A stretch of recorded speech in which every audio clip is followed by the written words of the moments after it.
from Deanna on Facebook. She wants to know, how will your particular science discipline be used and advanced during this trip? That's a great question. Oh, sorry. Go ahead, Shane. Is there a scientist among us? There's one.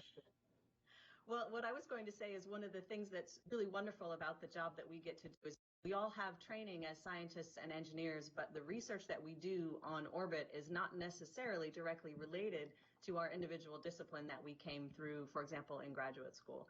So, we get very general training, and as a scientist and an engineer, you get training across, basic concepts, physics, biology, chemistry, mathematics, mechanics, and you're using all of this knowledge that you've gained throughout your education, bringing that with you to NASA, where you get some more specific training in how we conduct experiments. But really, you're relying on this generalized training that you've gotten, and then the expert procedures that have been developed and the well-designed experiments, basically, to enable success for the research that we're doing on space station.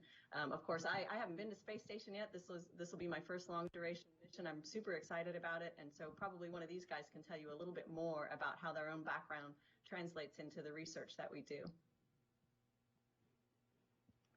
Yeah, so the part for me, I came from an operational background, and that definitely came in handy. Tama alluded to it earlier, but when we're running procedures and we're working with equipment that's very operationally oriented. So for me, that's one of my strong suits, I think, and it definitely played out on the space station. It's a complete team effort. I want to say we're just kind of the tip of the spear, but the people running the experiments are on the ground, and they're just telling us what to do. They write the procedure, they design the hardware.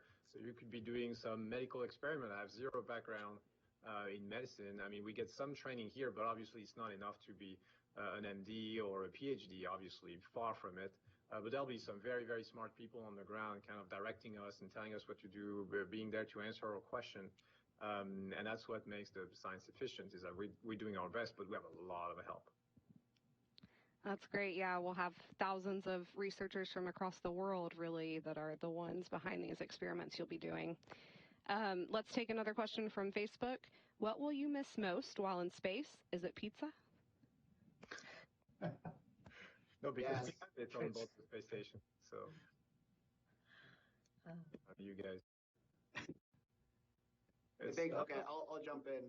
I think, apart from food, we have a lot of variety on the space station now in terms of food. So it's good that we have the varieties, because sometimes you eat one thing and you wish you have something else. Now we have a lot of variety, so that's good. On my last long duration mission, what I missed most was like fresh food, which nowadays you get every time we get a cargo ship docked to the space station. So that's good.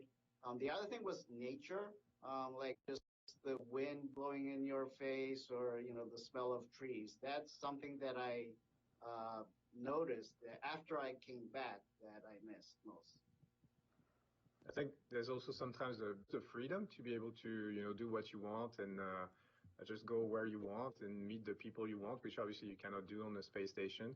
But the funny thing is actually not funny at all, but is that now I think people can relate to this a little bit with what happened in 2020, and people have experienced what it is to be kind of locked in one place and deprived of the freedom to travel or go see the people you want to see, and so that's going to happen to us for 6 months again.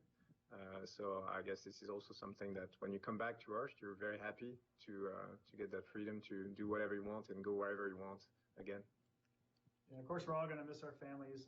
That's a given, I think. That's the hard part for a lot of us. But for me, I'm going to miss a hot shower.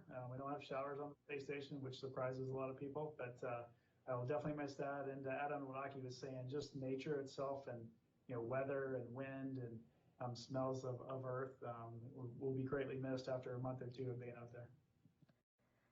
All right. For me, in addition to all of those things, I think one of the things that I'll miss is the act of preparing a meal from scratch. So preparing food and getting to share that. We'll, of course, have some meal times together, but I think it will be different cutting open a pre-prepared meal versus being able to create that yourself in your kitchen. That's something that I'll miss. It's my type of cooking, opening up a bread meal. We'll be excited to see what you can come up with up there. All right. From Jacqueline Irving on Twitter, what is the biggest difference between Dragon training and shuttle training? I'll start with that. So there's some similarities in that the training for us will be about a year, a little less than a year for some of us, but the shuttle training is about a year to a year and a half. So that's similar. The difference, one big one is that you go to California for most of your training, and instead of staying in Houston, and we went to Florida a lot more in the shuttle training than we do now for Crew Dragon. So there's some differences there. They're both space vehicles. There's systems that you have to learn. There's very similar kind of academic training and simulator training that we're going through. So those are probably the biggest ones. Obviously, it's a different rocket that we're launching on. It's a different spacecraft. But the flow in general, about a year long, and a lot of the same kind of, I guess the template is pretty similar, where you're going to be academics and then simulators and then kind of go to the launch pad. So looking forward to hopefully it being somewhat similar. I know the ride will be a little bit different, but hope that helps answer your question. Yep, thanks. Let's take a question from Rebecca on Facebook. What are you most looking forward to?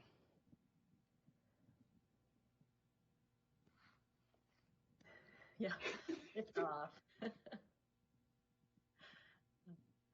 So I think one of the things, we're looking forward to at this point, obviously, is getting started. We've been, like I said, really intensively training for about a year together and individually, and, really looking forward to that moment where the mission actually begins and we get to try out all of the things that we've been preparing for the last year. Agreed. All right. Thank you.